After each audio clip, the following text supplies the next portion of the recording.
Assalamualaikum teman-teman, berjumpa lagi dengan aku Bang Ul. Di video kali ini, aku akan menceritakan sebuah alur cerita film yang berjudul No Boundary, season pertama.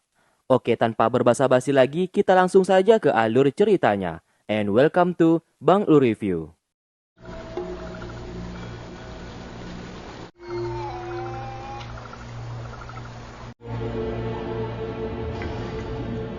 Di awal kisah, kita diperlihatkan salah satu penduduk yang sedang berjaga malam, namun tiba-tiba dibunuh oleh siluman.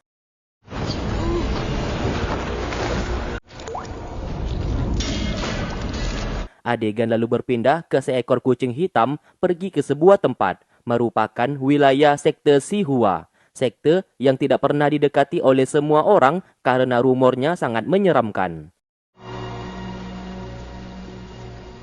Lalu keesokan harinya kita diperkenalkan sosok pemuda bernama Zayan. Ia adalah pemimpin kepolisian yang ditakuti dan disegani oleh semua orang. Ia bersama pasukannya pergi ke sebuah toko karena menurut pemiliknya, toko tersebut kemasukan maling dan semua barangnya berantakan. Setelah diselidiki, Zayan menyimpulkan tidak ada maling yang mencuri barang di tokonya karena jendela tidak ditutup. Bahkan ditemukan bulu seekor kucing hitam. Kemungkinan barangnya berantakan akibat kucing tersebut.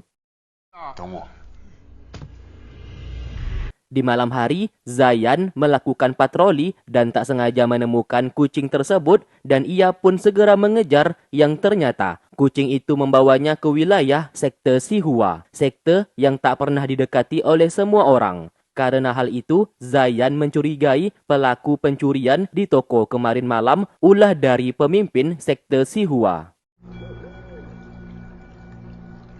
Lalu keesokan harinya terdapat kasus baru, seorang penduduk tewas secara misterius. Zayan bersama pasukan kepolisian segera datang ke sana dan ternyata yang tewas terbunuh adalah pria di awal film tadi. Kematian pria itu dimanfaatkan oleh seseorang untuk mencuri seluruh harta bendanya sehingga pasukan kepolisian segera menghentikan tindak kejahatannya dan segera ditangkap.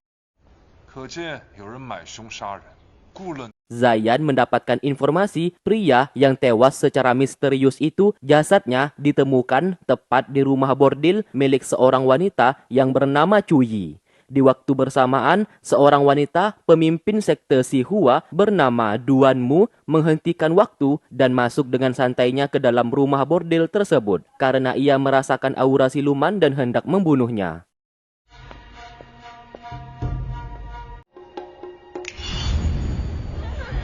Cuyi, pemilik rumah bordil, ternyata adalah siluman yang hendak ditangkap olehnya. Pertarungan pun terjadi, namun baru saja Duan Mu hendak menangkapnya, Zayan datang ke sana.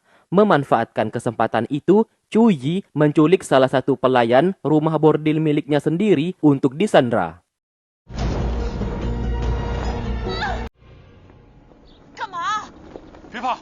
Duan Mu ingin mengejar, namun dihentikan oleh Zayan karena melompat dari jendela. Jelas hal tersebut membuat Duan Mu sangat marah karena menghalanginya untuk menangkap siluman. Di sanalah ia memberitahukan identitasnya pemimpin sekte Sihua, seorang dewi yang diutus dari dunia langit untuk membasmi siluman di dunia manusia. Sementara itu, Cuyi hampir membunuh pelayannya sendiri yang ternyata seorang siluman juga. Ia bernama Luan. Luan meminta Cuyi untuk berhenti membunuh manusia karena akan membahayakan posisi mereka sebagai siluman. Beruntung, Duan Mu datang tepat waktu untuk menghentikannya.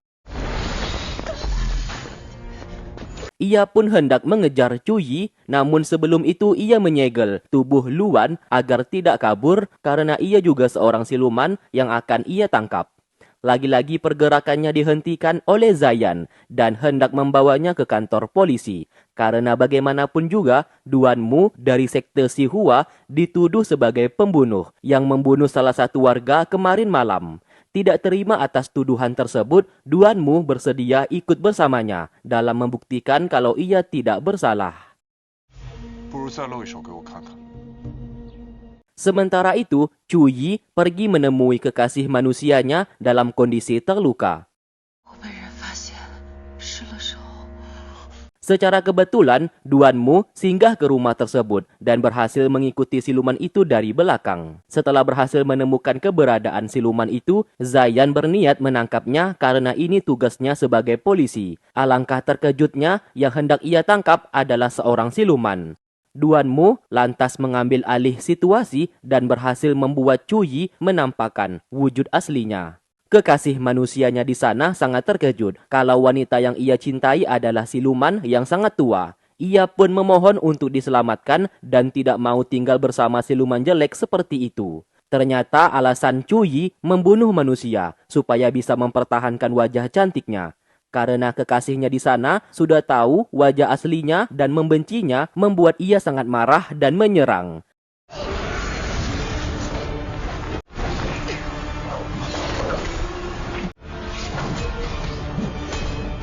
Duanmu berhasil membakar Cuyi. Tidak ingin mati sendirian, Cuyi juga menarik secara paksa kekasihnya di sana agar mati bersamanya.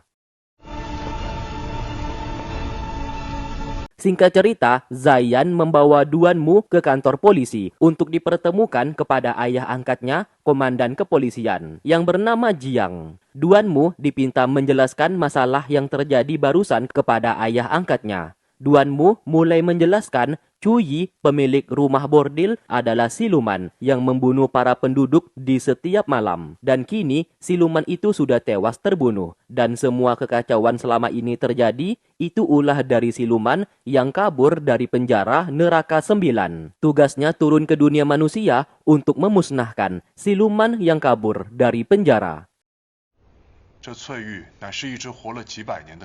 Mendengarkan itu, Tuan Jiang sangat terkejut. Duanmu adalah seorang dewi, utusan dari dunia langit.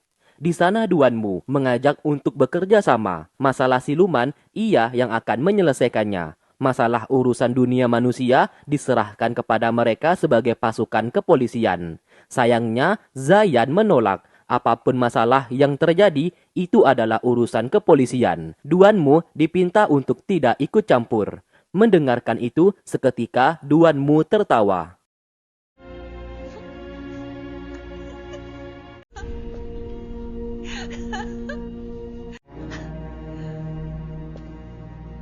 Kemudian, Duanmu ditahan dan dilarang pergi karena Zayan masih mencurigainya. Ia pun mengeluarkan sebuah anting-anting yang ternyata milik Duanmu yang ditemukan di TKP pembunuhan. Duanmu mengaku ia datang ke TKP pembunuhan untuk menangkap siluman, bukan berarti ia pelakunya. Dan ia sudah menjelaskan kekacauan yang sudah terjadi ini adalah ulah dari siluman yang tidak mungkin bisa ditangkap oleh manusia seperti mereka. Maka dari itu ia mengajak untuk bekerja sama.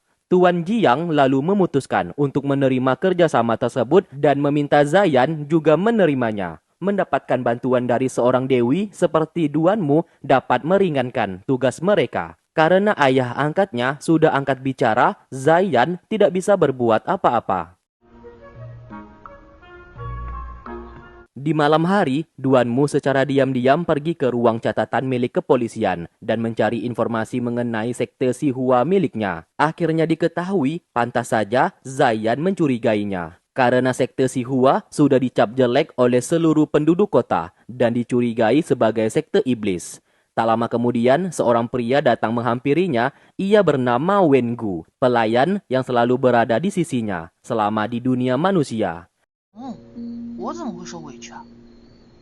Kemudian, Wengu pergi menemui Tuan Jiang untuk membahas kerjasama tersebut. Ia menjelaskan, siluman tidak bisa ditangkap oleh manusia seperti mereka karena siluman yang kabur dari penjara Neraka 9 memiliki kekuatan di luar nalar manusia. Apabila kepolisian mau bekerja sama dengan sekte Sihua, ia bersama Duanmu bersedia membantu menangkap siluman yang sudah membuat kekacauan di dunia manusia.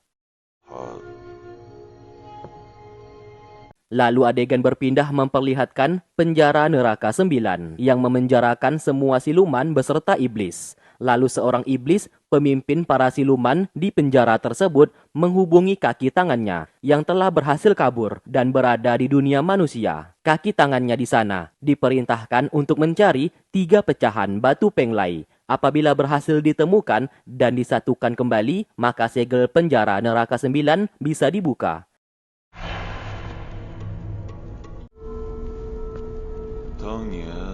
Di sisi lain, terdapat kasus baru yang dimana seorang wanita tiba-tiba tidak bangun dari tidurnya. Wengu mencoba memeriksa dan tidak menemukan penyakit apa-apa. Bisa disimpulkan, alasan wanita itu tidak bangun karena terjebak ke dalam mimpinya sendiri dan tidak dapat keluar.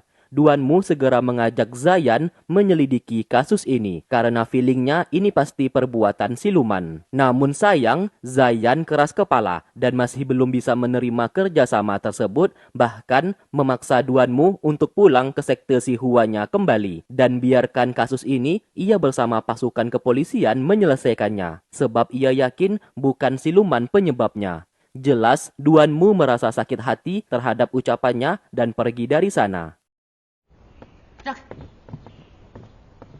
Di malam hari, Luan pergi ke sekte Sihua untuk meminta perlindungan. Duanmu bersama Wengu lalu keluar untuk mengusirnya karena ia adalah siluman. Sudah beruntung ia tidak dibunuh waktu itu. Luan justru memilih dibunuh saja daripada ia harus kembali ke penjara neraka 9 karena penjara tersebut sangat mengerikan.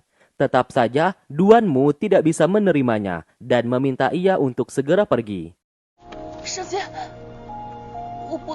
Di tempat lain, Zayan pergi ke rumah salah satu penduduk yang ternyata anak mereka juga mengalami hal serupa. Tidak bangun selama berhari-hari. Diketahui, para korban saat ini tiba-tiba tidak bangun dari tidur sehabis dari toko kosmetik di tengah kota. Mendengarkan hal itu, Zayan segera pergi ke toko tersebut untuk melakukan penyelidikan. Tanpa sengaja di sana ia bertemu dengan ibu angkatnya yang juga hendak berbelanja. Selagi Zayan mencari sebuah petunjuk, ibu angkatnya di sana memegang sebuah bedak, ia pun mencobanya. Namun saat bercermin, sikap sang ibu seketika berubah seperti sedang dikendalikan dan pergi dari sana. Anehnya di sini, bayangan sang ibu di dalam cermin terlihat masih ada.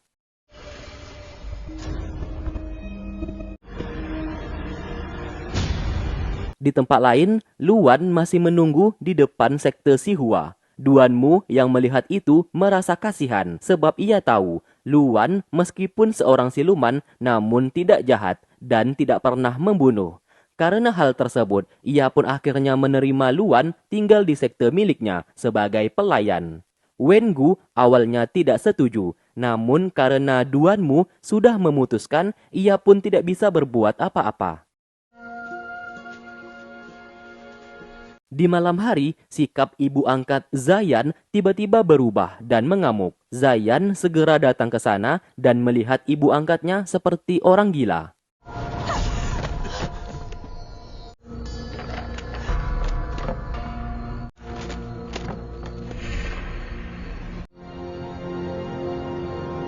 Melihat sikap ibu angkatnya yang tiba-tiba berubah, membuat Zayan menyadari sesuatu hal sudah terjadi. Ia pun memilih pergi dan mengabarkan kepada semua orang di luar mengenai masalah tersebut. Menyadari ini semua, ulah dari siluman, ia pun berencana pergi menemui Duanmu untuk meminta bantuan. Sesampainya di sekte Sihua, terdengar suara Duanmu yang menyuruhnya masuk apabila ingin bertemu dengannya. Zayan terpaksa melewati jembatan di sana yang memang sudah ada penjaganya. Beruntung ia berhasil melewati penjaga di jembatan tersebut.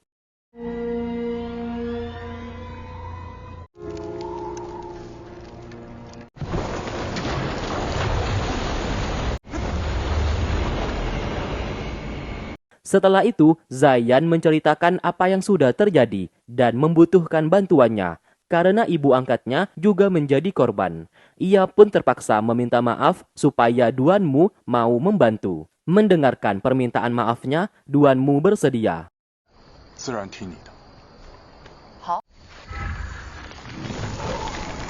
Sesampainya di rumah, Duanmu segera menyerang siluman yang merasuki tubuh ibu angkatnya Zayan. Kemudian mereka mengejar siluman yang kabur tersebut. Di perjalanan, Duanmu berkata, ini ulah dari siluman cermin yang berada di toko kosmetik. Karena terakhir kali ibu angkatnya itu sehabis dari sana. Dan semua korban yang tidak bangun dari tidurnya juga sehabis dari toko tersebut. Sesaat, ia singgah membeli boneka yang ia sukai dan meminta Zayan untuk membayarnya. Zayan lantas membayar, hitung-hitung sebagai permintaan maafnya. Setibanya di toko kosmetik, dugaan Duanmu ternyata benar. Ini ulah dari siluman cermin. Karena keberadaannya ketahuan, siluman cermin segera menculik Zayan. Dan mereka berdua pun terpisah. Di sana, Zayan berusaha mencarinya. Dari arah belakang, Duanmu menghampiri dan menarik ia masuk ke dalam lemari untuk bersembunyi. Ternyata itu bukanlah Duanmu yang asli, melainkan siluman cermin yang sedang menyamar. Tentu saja hal itu langsung disadari oleh Zayan sehingga pertarungan pun terjadi.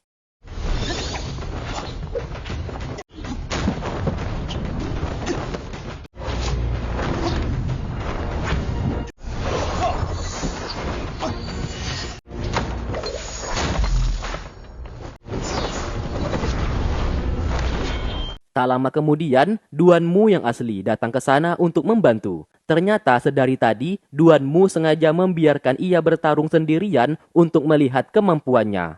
Karena hal itu, ia bertanya kenapa Zayan tidak pernah menggunakan pedangnya saat bertarung. Zayan menjawab, ia tidak berniat membunuh, maka dari itu pedangnya tidak pernah ia pakai dan akan digunakan saat situasi genting saja.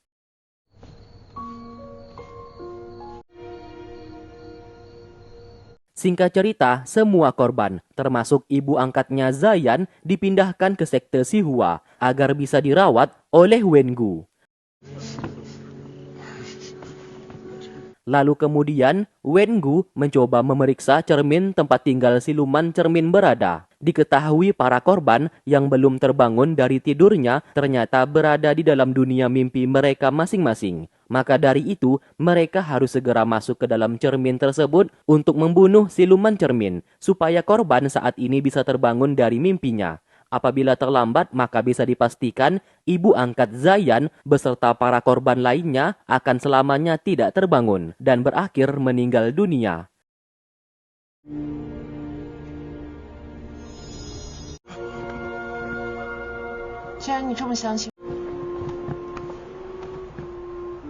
Zayan lalu baring dan roh miliknya dimasukkan ke dalam cermin di sana supaya bisa pergi bersama Duanmu.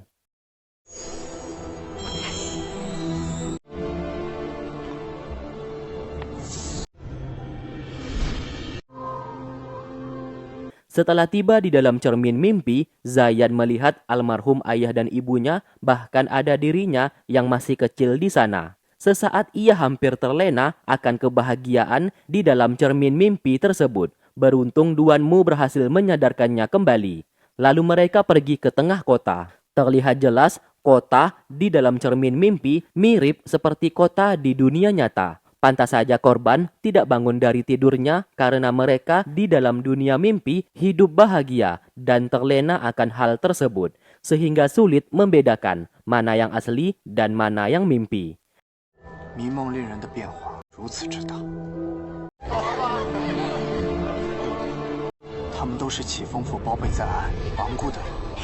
Kemudian, Zayan pergi menemui ibu dan ayah angkatnya di dalam cermin mimpi tersebut. Kedua orang tua angkatnya di sana hendak menikahkan ia bersama Duanmu. Bahkan ibu angkatnya memberikan tusuk konde miliknya kepada Duanmu. Tidak ingin terlena akan ini semua, mereka pun segera pergi.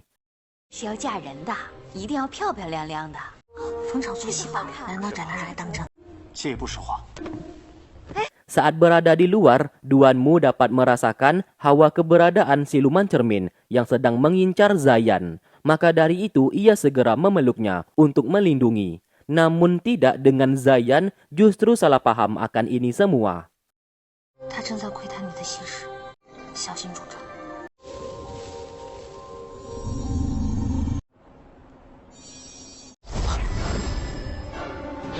Lalu siluman cermin datang mencuri tusuk konde pemberian ibu angkat Zayan di kepala Duanmu. Melihat itu, mereka merasa bingung kenapa siluman tersebut mencurinya. Pencarian kembali dilakukan. Mereka pergi ke tengah kota yang terdapat banyak sekali cermin di sana. Namun tiba-tiba seluruh penduduk dikendalikan oleh siluman cermin untuk menyerang mereka berdua.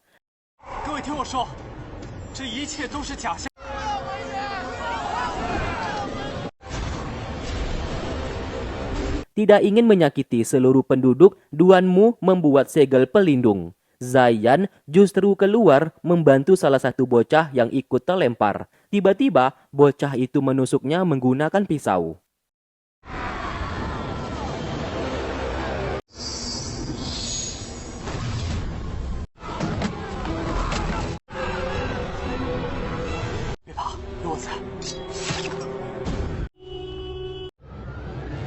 Siapa sangka, luka yang didapatkan olehnya di dalam cermin mimpi juga membuatnya terluka di dunia nyata. Wengu segera mengobati lukanya tersebut agar ia tidak mati.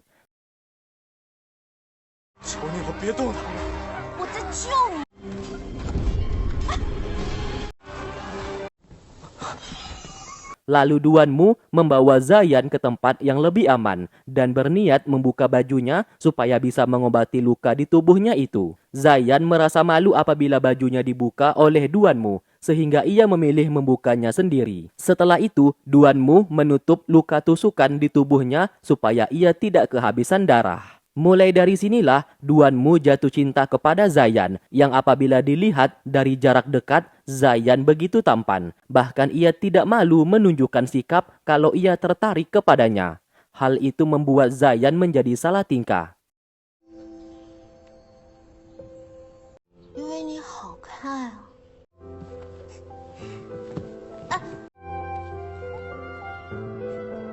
Singkat cerita, mereka berhasil menemukan siluman cermin yang berada di tubuh ibu angkat Zayan.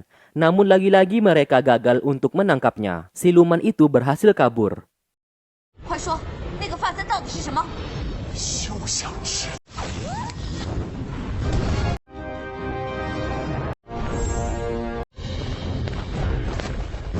Tempat tinggal siluman itu akhirnya berhasil mereka temukan dan terlihat ia sedang bersama dengan seorang wanita. Tanpa basa-basi, mereka pun segera menangkapnya. Duanmu menyandera wanita tersebut yang seperti wanita itu tidak nyata. Di sanalah siluman cermin mengaku kalau ia melakukan ini semua untuk mendapatkan tusuk konde milik ibu angkat Zayan yang ternyata salah satu pecahan batu penglai. Untuk membuka segel neraka 9.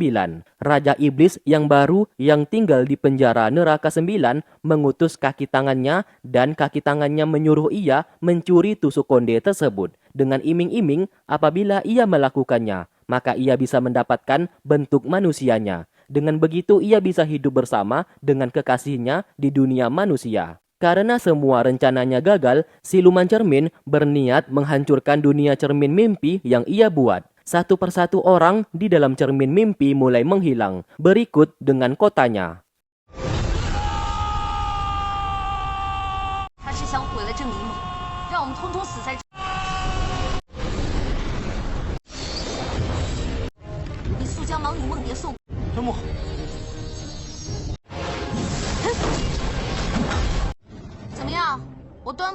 Sosok siluman cermin mulai menampakkan wujud aslinya untuk melawan mereka berdua. Sementara itu, Wengu atas perintah dari Duanmu membawa seorang wanita buta yang merupakan kekasih dari siluman cermin datang ke sana, yang bernama Mengdi. Mengetahui kejahatan yang telah diperbuat oleh siluman cermin, Mengdi bersedia masuk ke dalam cermin mimpi.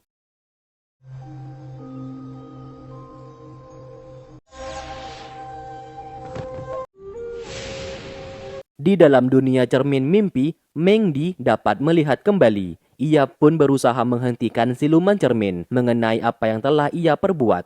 Kita pun flashback ke masa lalu, pertemuan awal Mengdi dengan siluman cermin, yang dikala itu Mengdi tak sengaja membeli cermin tersebut. Setelah mengetahui cermin itu adalah siluman, mereka pun berteman. Namun sayang setelah beberapa tahun kemudian, Mengdi membuangnya karena bagaimanapun juga ia sadar siluman dan manusia tidak akan bisa bersama. Cermin itu lalu ditemukan dan diletakkan ke dalam toko kosmetik dan mulai membuat manusia masuk ke dalam cermin mimpi. Setiap manusia menggunakan cermin tersebut agar bisa membuat sebuah dunianya sendiri yang kelak bisa hidup bahagia bersama Meng Di.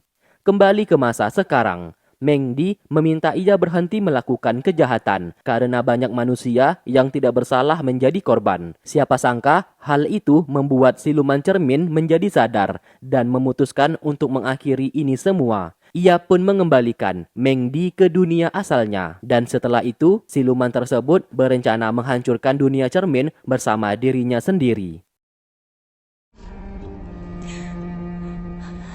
端木上仙，此世皆因由我而起，凡人需要破了心结方可离开。你好着。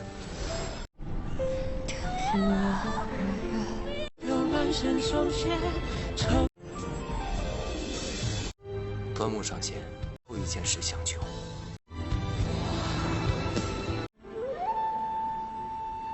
Singkat cerita, setelah kembali ke dunia nyata, Duanmu menunjukkan tusuk konde milik ibu angkatnya Zayan yang seketika berubah menjadi potongan batu penglai yang berguna apabila seluruh potongan berhasil dikumpulkan mampu membuka segel di penjara neraka 9.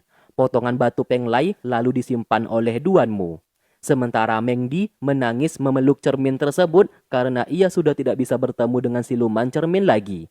Di saat mereka semua berhasil keluar, Zayan justru belum bangun.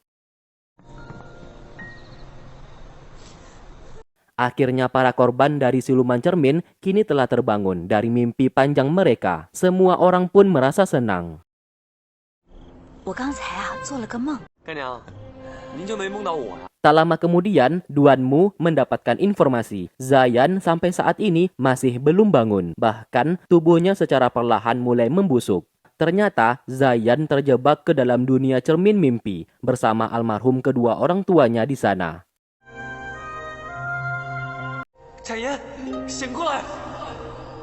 Sang Guan, adik angkatnya Zayan, sangat bersedih melihat kakaknya masih belum bangun. Duanmu mencoba membangunkannya dengan mengatakan ia berjanji akan mengikuti segala perintah darinya asalkan bangun dari tidur. Ia pun menghitung sampai 3. Siapa sangka hal itu berhasil. Zayan akhirnya telah sadar. Lalu suasana romantis pun terjadi. 端木门主当真。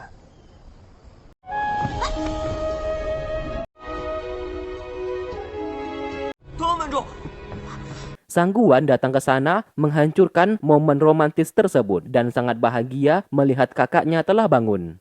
Karena kondisi Zayan masih belum stabil akibat luka tusukan, Duanmu meminta ia tetap berada di sekte Sihua dan boleh pergi apabila sudah mulai membaik. Sementara di penjara neraka 9, Raja Iblis yang baru, kita sebut saja namanya Bambang, sangat marah kepada siluman putih di sana karena tehnya tidak enak. Siluman putih berkata tidak ada air bersih di penjara neraka 9. Lalu kaki tangannya kembali melaporkan kalau siluman cermin gagal mendapatkan potongan batu penglai. Dan kini batu penglai berada di tangan Dewi Duanmu. Bambang tidak mau tahu apapun yang terjadi, ia harus bisa mencuri potongan batu penglai dari tangan Duanmu. 你放心，我自有法子。 Keesokan harinya, Zayan kondisinya sudah mulai pulih. Ia pun melatih teknik bela diri berpedangnya. Hal itu dilihat langsung oleh Duanmu dan ikut menjadi teman latihannya.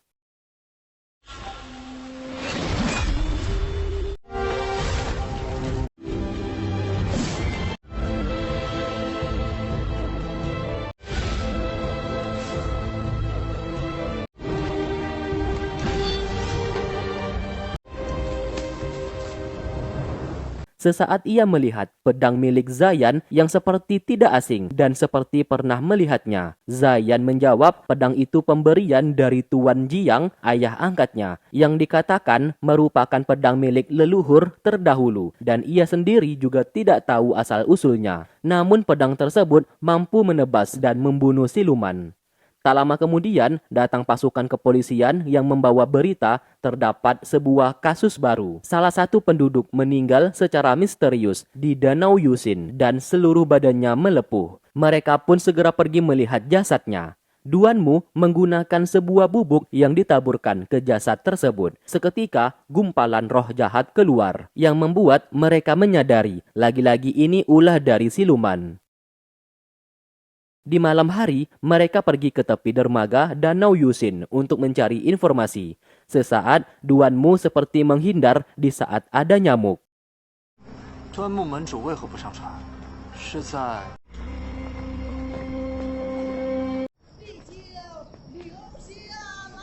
Mereka pun tiba di sebuah acara pewayangan. Di sana Duanmu merasakan hawa siluman di tubuh salah satu wanita. Saat diikuti, siluman itu pun langsung keluar dan segera pergi.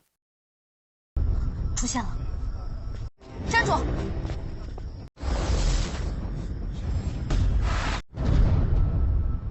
Wanita itu pun segera dibawa ke sekte Sihua untuk diperiksa. Karena sehabis dirasuki siluman tadi malam, tubuhnya mulai melepuh. Setelah diperiksa, Duanmu menyimpulkan pelakunya adalah siluman nyamuk.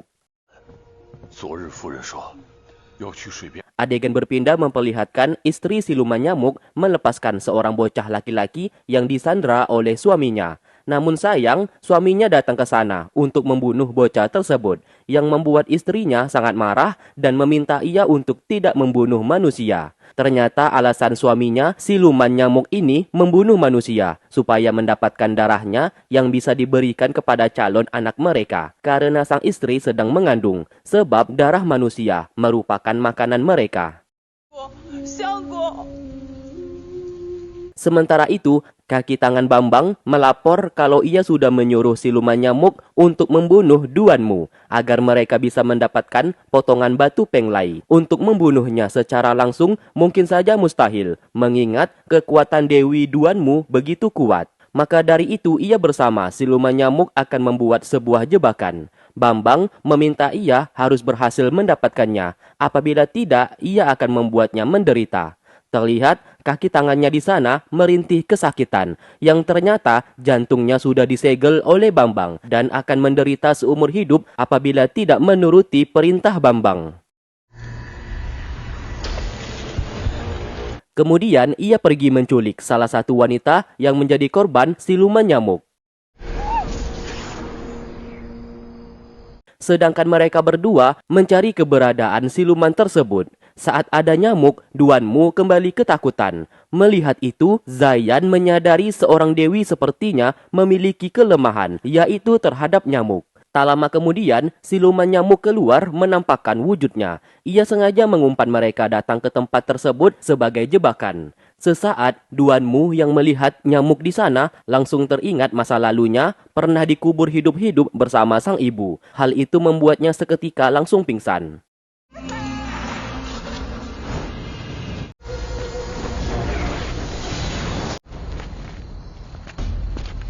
Luan bersama Wengu datang ke sana untuk menolong.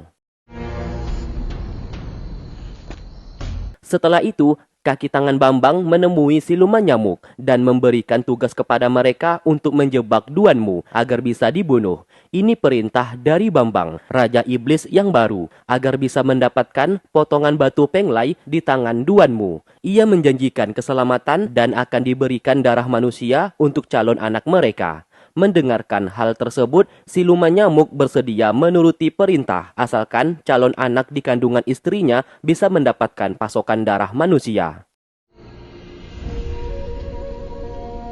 Keesokan harinya, mereka melihat wanita salah satu korban siluman nyamuk tiba-tiba menghilang. Zayan menemukan jejak kaki dan terdapat daun ilalang di sana. Ia pun mengetahui tempat tumbuhnya daun ilalang tersebut dan segera pergi ke lokasi.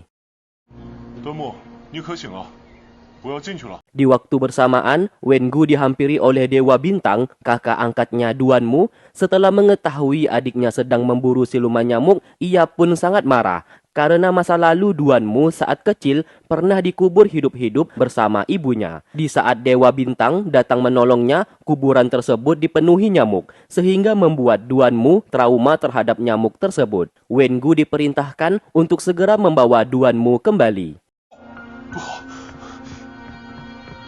Sementara mereka berdua telah tiba di sebuah tempat yang memiliki daun ilalang yang sangat banyak. Di sana terdapat segel pelindung siluman nyamuk yang telah dibuat.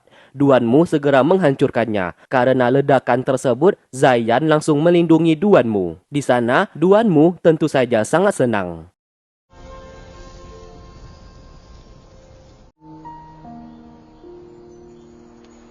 Saat hendak melanjutkan perjalanan, tiba-tiba Duanmu diseret masuk ke dalam wilayah tersebut.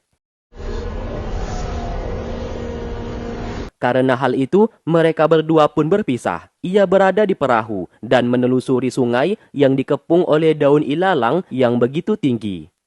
Ternyata ia dibawa menemui siluman nyamuk yang sudah menunggunya. Sang istri meminta ia untuk tidak melakukan ini semua. Namun suaminya tetap keras kepala dan berniat membunuh Duanmu agar bisa mendapatkan salah satu potongan batu penglai. Sayangnya di saat Duanmu ingin menggunakan kekuatannya, ia tidak bisa melakukan itu yang ternyata wilayah tersebut sudah disegel sehingga membuat dewa atau dewi sepertinya tidak akan bisa menggunakan kekuatan. Untung saja ia memiliki sebuah bubuk pelindung khusus untuk melawan siluman yang dapat memukul mundur siluman nyamuk di sana yang hendak menyerang. Zayan berhasil datang tepat waktu dan segera membawa Duanmu untuk pergi.